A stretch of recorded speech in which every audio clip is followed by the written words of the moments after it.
Au début du printemps 1966, un bateau quitte Québec dans la nuit à destination de l'île d'Orléans. Il transporte à son bord une équipe de techniciens de l'Hydro-Québec.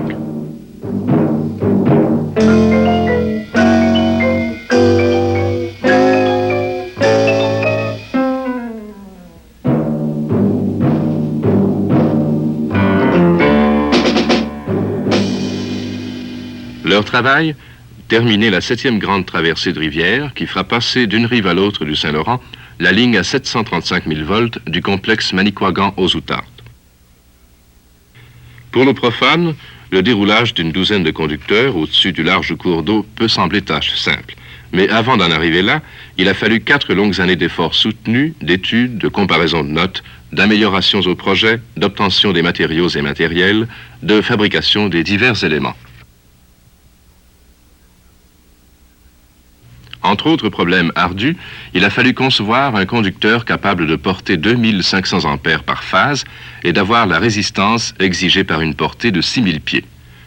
Le choix s'est arrêté sur un faisceau de 4 conducteurs de 1 pouce et 1/10 de diamètre, espacés de 18 pouces.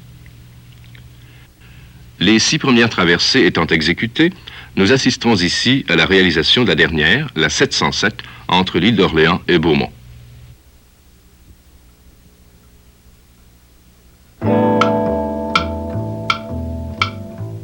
Lors de la construction des diverses traversées, on avait rencontré des terrains de tout genre, la plupart du temps accessibles par air seulement. En de nombreux endroits, il avait fallu commencer par venir à bout des obstacles naturels qu'ils présentaient, comme dans le cas de la région du Saguenay que nous voyons ici. Toutefois, à la traversée 707, entre Orléans et Beaumont, le terrain était plus hospitalier.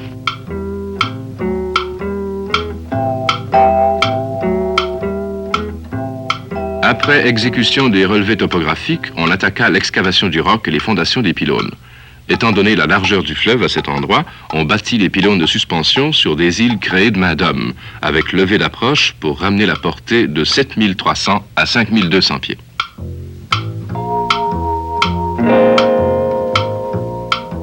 La construction des 2 îles demanda plus d'1 million de tonnes de roc et les fondations 50 000 verges cubes de béton. Le tout précédé du battage de 30 000 pieds de pieux d'acier profilés en H dans le remblai.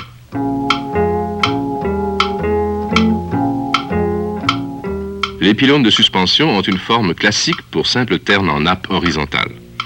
La plupart des membrures sont formées de 4 cornières principales reliées par des entretoises.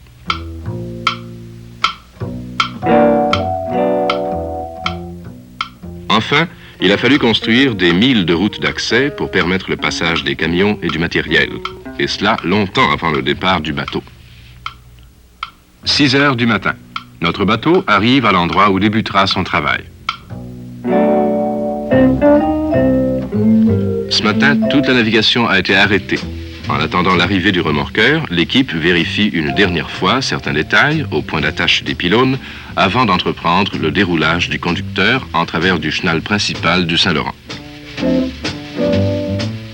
Le plus haut pylône mesure 551 pieds 6 pouces, soit un peu plus de 168 mètres. La montée est longue. Les hommes vont lentement pour conserver leur force. On utilise des échelles ordinaires munies de cerceaux de sécurité.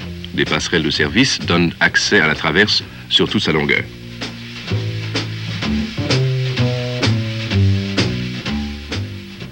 La traversée a près de 2000 de long entre les pylônes d'ancrage, plus de 3 km.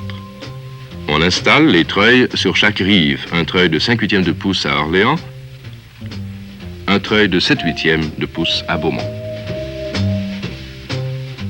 On passe les câbles d'acier dans le haut des pylônes de suspension, l'extrémité affleurant le bord de l'eau. 3 calibres de câbles sont nécessaires, 1,5 pouce, 5/8 de pouce et 7/8 de pouce. Entre-temps, on monte au sommet du pylône le matériel nécessaire à la prochaine opération.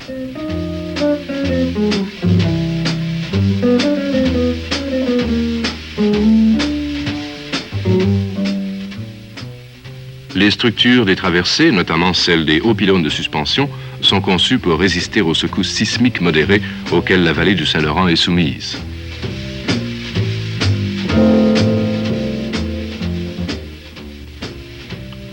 À Beaumont, on a hissé un câble d'1,5 pouce au pylône de suspension.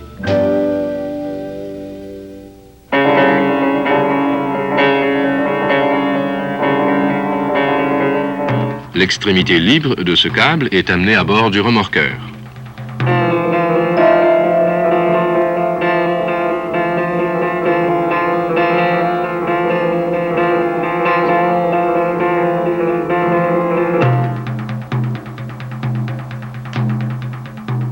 On la fixe à une corde de nylon, facile à couper en cas d'urgence. Le remorqueur tire le câble d'un demi-pouce en travers du fleuve entre Beaumont et Orléans.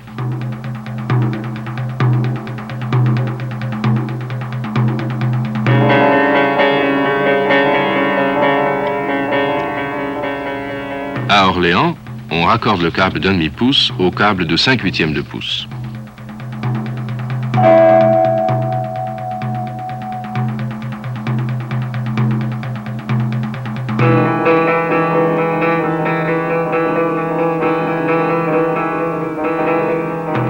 Les deux treuils étant manœuvrés en même temps, le câble d'un demi-pouce sort de l'eau.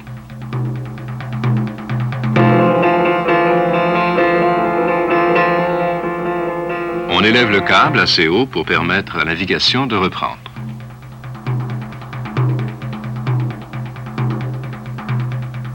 Le patron du remorqueur en informe par radio la station de contrôle de pilotage. Sa mission accomplie, le remorqueur revient au port.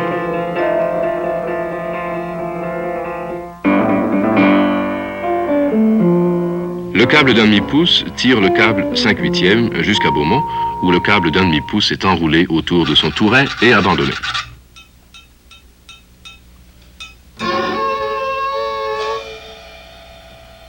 On utilise des émerillons à rotule pour prévenir l'enchevêtrement. Un bulldozer amène le câble de traction de 7/8 de pouce au 5/8 et les deux sont reliés.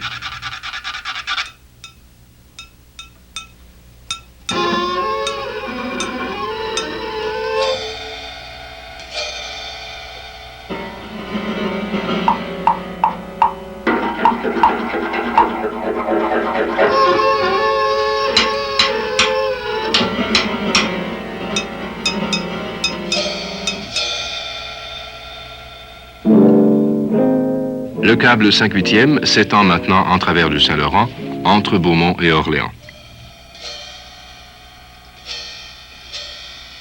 Le câble 5/8 tire le 7/8 en travers du fleuve jusqu'à Orléans.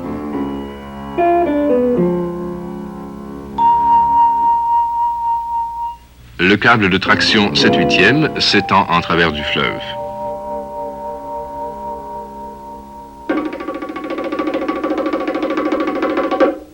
On installe sur la rive, côté Orléans, un touret contenant environ 2000 de conducteurs.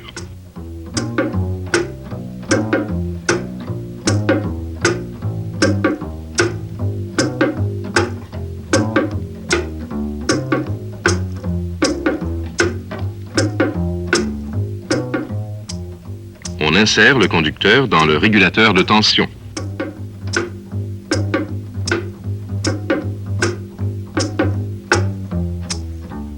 Après avoir passé le conducteur dans le régulateur de tension, on l'élève jusqu'au sommet du premier pylône d'ancrage.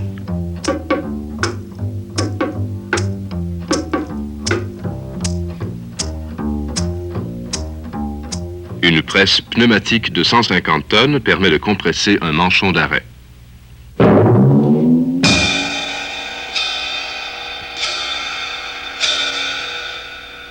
On accroche le premier conducteur au câble 7/8 de pouce. La manœuvre prépare l'enjambement du fleuve jusqu'à Beaumont.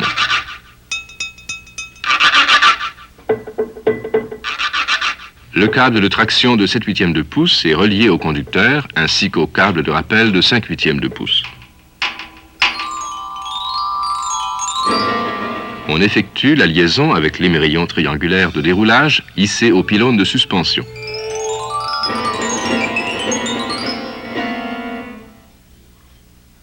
Au pylône de suspension, l'émerillon de déroulage bute contre deux poulies d'acier que l'on retire pour permettre son passage.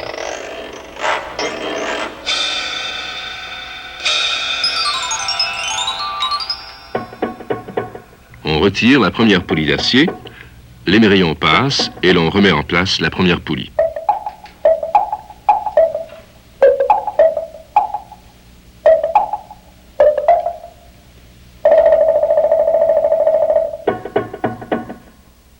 retire la seconde poulie, l'émerillon passe.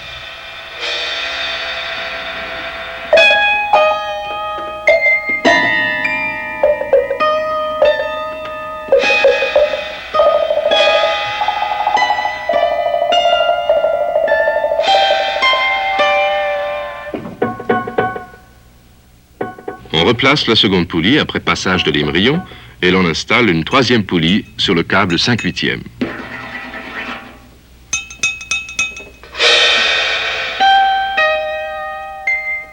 On retire de nouveau la première poulie. L'assemblage avance. On met une deuxième poulie sur le câble 5/8 et l'on abandonne la première en faveur d'un jeu de poulies jumelles dont les gorges sont revêtues de néoprène pour protéger le conducteur de l'abrasion et des égratignures.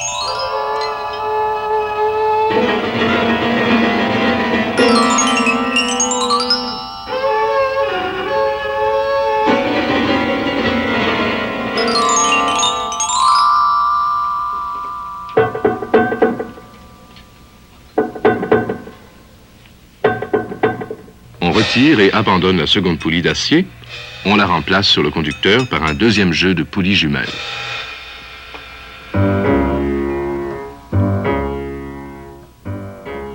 On installe une entretoise afin d'empêcher les poulies de se coincer entre elles. On place des amortisseurs temporaires à des distances calculées sur le conducteur lorsqu'il quitte le pylône.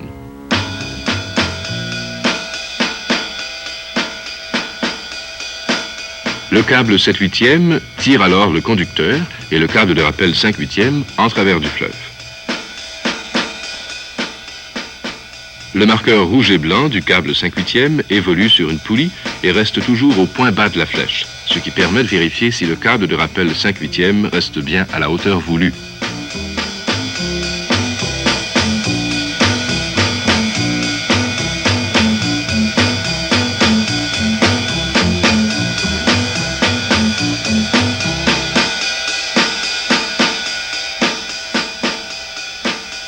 Le conducteur doit rester à la terre constamment, la ligne sous tension à 735 kV étant à peine distante de 120 pieds. Des disques en caoutchouc protègent les conducteurs contre les chocs. Ces amortisseurs temporaires réduisent les vibrations occasionnées par des tensions de déroulage qui atteignent 20 000 livres.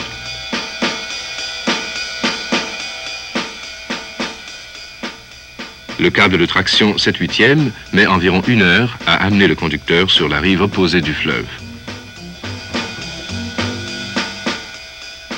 On exécute le même transfert de poulie au pylône de suspension de la rive opposée. À Beaumont, le treuil enroule le câble de traction 7/8 et attire en même temps le conducteur et le câble de rappel 5/8. On vérifie constamment la tension des câbles car un bris serait désastreux.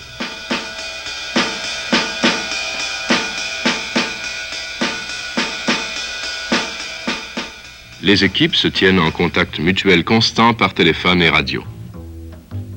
Une sentinelle surveille sans relâche les bateaux qui approchent. On interrompt les opérations pendant le passage d'un bateau pour éviter les accidents. Cette décision a été prise en accord avec le département de la Marine du ministère des Transports.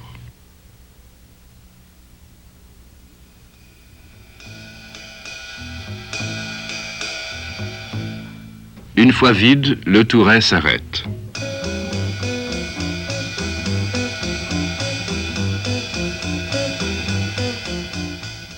Le déroulage du premier des 12 conducteurs de la traversée 707 est maintenant terminé.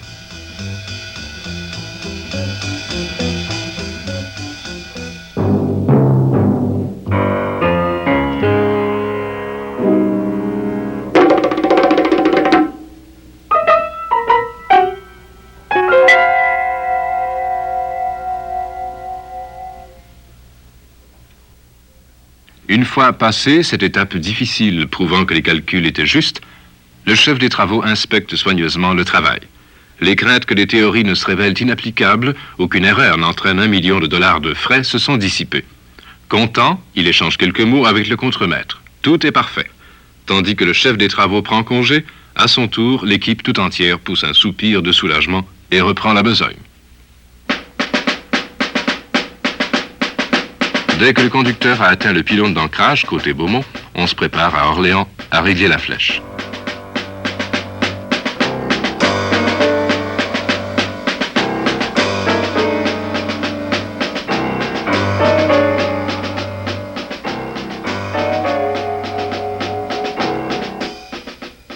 On coupe le conducteur et on presse des ferrures temporaires à son extrémité.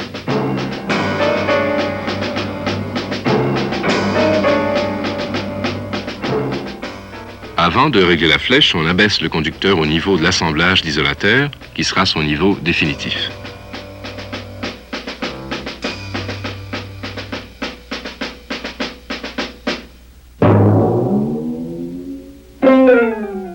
Il faut surtendre les conducteurs pendant un certain temps, de manière à s'assurer qu'ils répondent aux conditions finales de leur exploitation.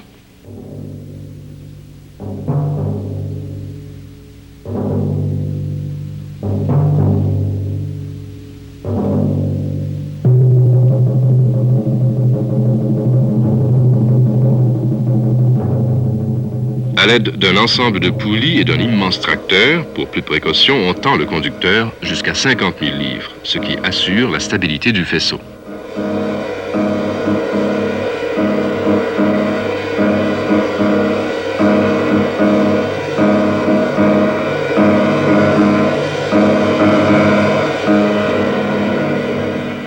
On maintient chaque conducteur tendu à la tension voulue pendant 1 heure, tout en procédant à des réglages continuels.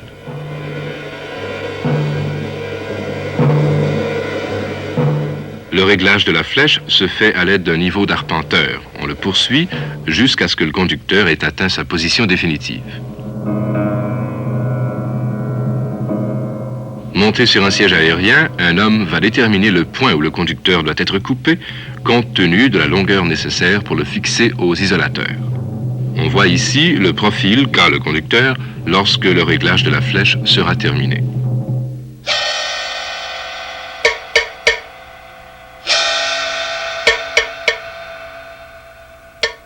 Pendant qu'on presse le manchon d'arrêt, on maintient le conducteur tendu à l'aide de pinces d'ancrage boulonnées spéciales qu'on appelle aussi des tendeurs, complétées de pinces de tirage ordinaires pour plus de précaution. Le conducteur est fermement attaché au pylône d'ancrage avant les opérations de coupe et de pressage.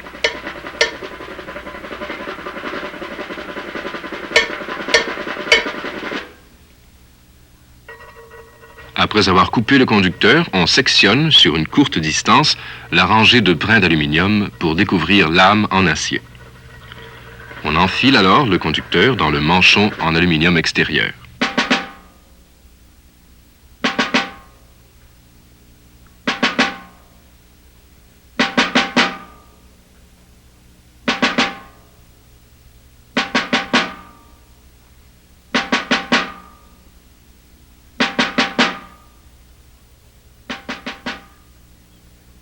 On presse le manchon d'arrêt en acier sur l'âme. La connexion doit être très forte puisqu'elle doit résister au poids des conducteurs pendant des années.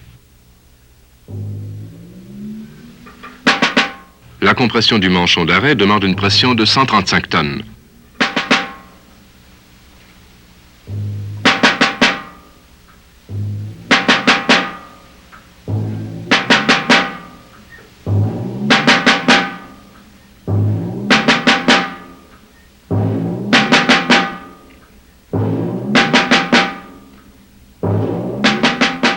On met en place le manchon d'aluminium et on le presse sur le manchon d'arrêt en acier.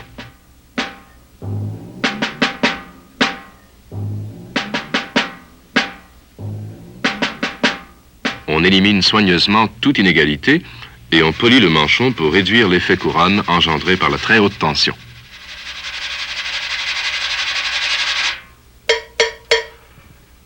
Après avoir attaché le conducteur à un câble de service qui permet de l'amener aux isolateurs, on retire les pinces d'ancrage.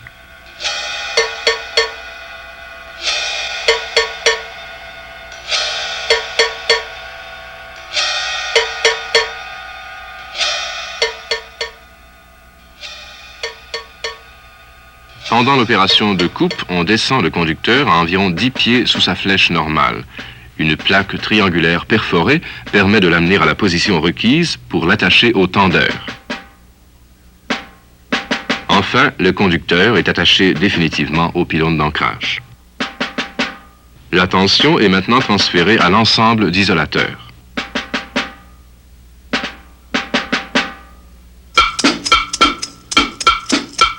Au pylône de suspension, on soulève le conducteur des deux poulies jumelles temporaires et on l'installe sur un dispositif unique pour l'amener à son point d'attache sur l'ensemble de suspension.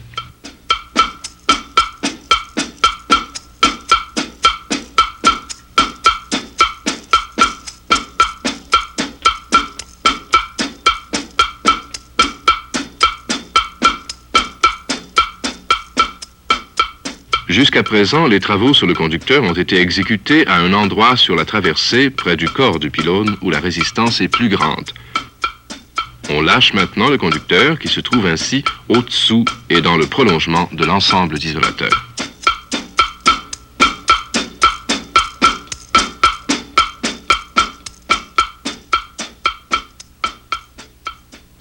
Pour gagner du temps, on commence à installer les 5 tonnes d'isolateurs pendant que le 4e conducteur traverse le fleuve.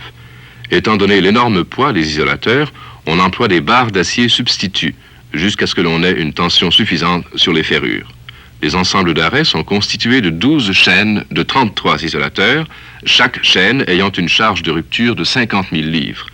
Les isolateurs sont supportés par 2 premiers palonniers entièrement soudés qui, à leur tour, portent des palonniers disposés en guirlande pour auto-équilibre. L'ensemble d'arrêt a une longueur totale de 43 pieds et pèse environ 8 tonnes.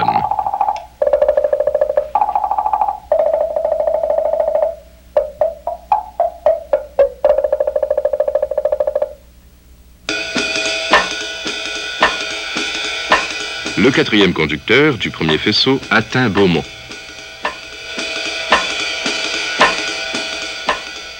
On ajuste l'un après l'autre avec le maximum de précision les tendeurs placés à chaque extrémité des conducteurs, ce qui permet un espacement précis des faisceaux et évite des contraintes indues sur les entretoises amortisseurs.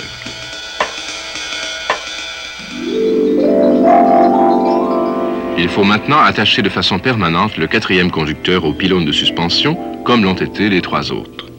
On soulève le conducteur à l'aide d'une paire de rochets, puis on retire la poulie temporaire.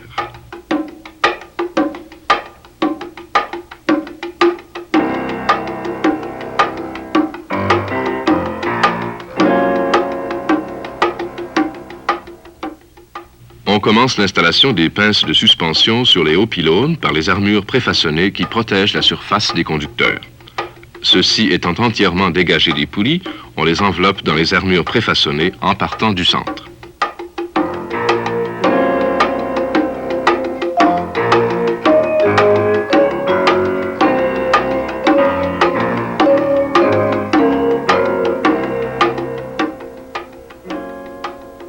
On attache le corps en fonte d'aluminium de la pince à l'ensemble et on abaisse le conducteur dans le berceau avec un étrier en caoutchouc.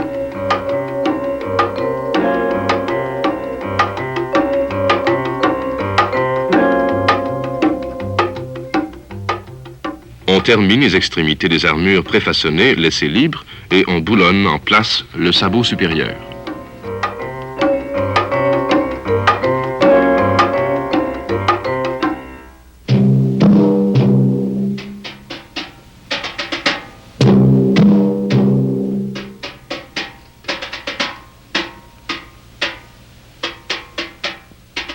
Installés dans une nacelle téléphérique, les hommes posent les entretoises amortisseurs. Cette nacelle est mue le long des câbles par un moteur électrique. Elle est construite en aluminium selon les normes utilisées en aéronautique.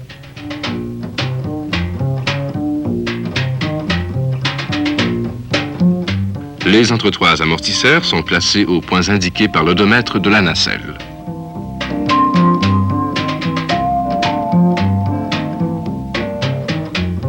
Les entretoises, qui font aussi fonction d'amortisseur de vibration, maintiennent en place le faisceau de 4 conducteurs.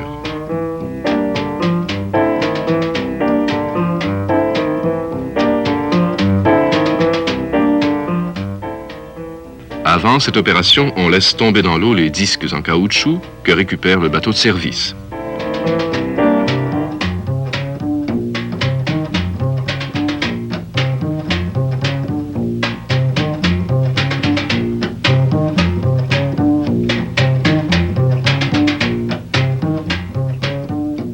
installe sur certaines entretoises, selon une disposition prédéterminée, un nouveau modèle de balise de protection aérienne de forme circulaire. Ces balises sont faites en aluminium et peintes alternativement aux couleurs orangé international et blanc. Elles ne produisent pas d'effet couronne.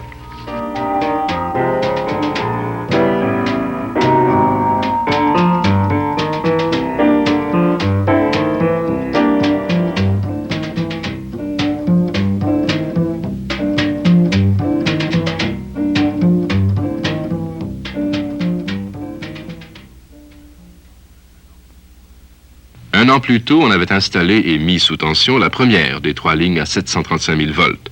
Cette ligne, proche de celle sur laquelle les travaux se poursuivent actuellement, est en exploitation.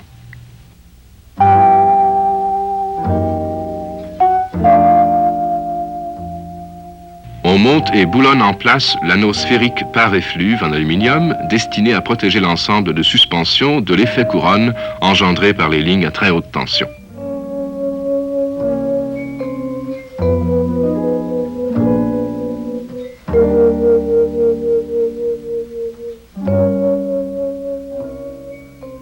La première phase, c'est-à-dire notre faisceau de 4 conducteurs, est maintenant complète et prête à l'exploitation.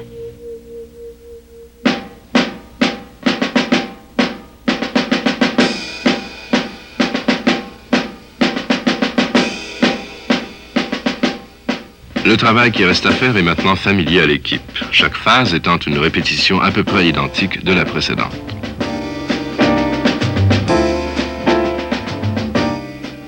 On installe la deuxième phase, répétition de la première. Les 4 conducteurs sont passés un à un de l'autre côté de la rivière. Même matériel, mêmes opérations, même ordre.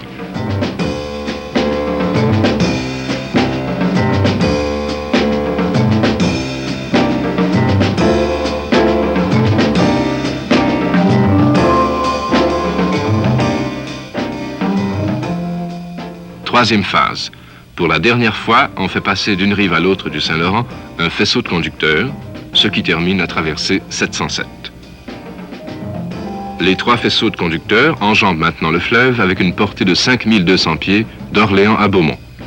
Au point médian le plus bas, le dégagement est de 190 pieds. Et voilà, le travail qui paraissait aux profanes si facile à réaliser est fini. Il a exigé plus de 6 mois d'efforts ininterrompus.